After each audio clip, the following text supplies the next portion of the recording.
In this moment, Israel's most legendary warrior king is fleeing his own capital city barefoot, weeping as he runs.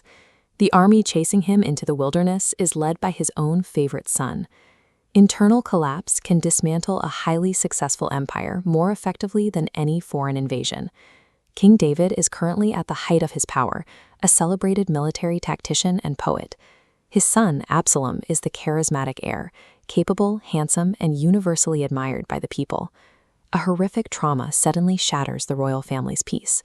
Amnon, David's eldest son, commits a violent abuse against his half-sister, Tamar, who is Absalom's full sister. The kingdom expects their king to enact justice, yet David offers only a paralyzing silence. He refuses to confront his eldest son or provide any formal recourse for his daughter.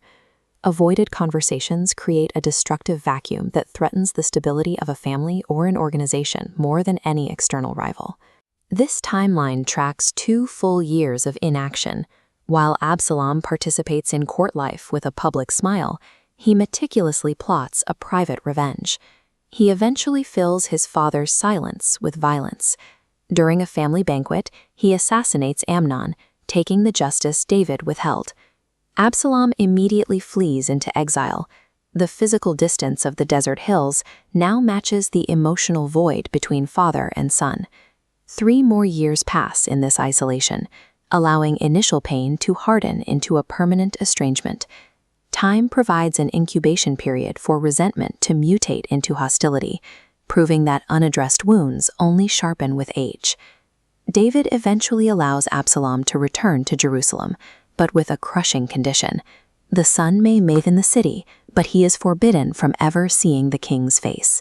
For 2 additional years, these men live in the same square mile without exchanging a single word or offering an apology. Absalom exploits this lack of royal communication by positioning himself at the city gates to intercept citizens traveling to Jerusalem for legal help. He offers a listening ear and physical embraces to every petitioner, providing the exact attention and justice that the silent king continues to withhold. This steady accumulation of loyalty allows Absalom to declare himself king, triggering a sudden coup, forcing David to abandon his throne. When a designated leader abandons their role as a communicator, an opportunist will always step in to seize that authority. A civil war breaks out between father and son. Right before the battle, David finally speaks, not as a king commanding his troops, but as a panicked father begging his generals to spare Absalom's life. Absalom's rebellion ends in a dense forest. While fleeing on a mule, he is caught by his thick hair in the low-hanging branches of a massive tree and is killed while hanging helplessly. A messenger brings the news of the military victory to David, along with the confirmation of his son's death.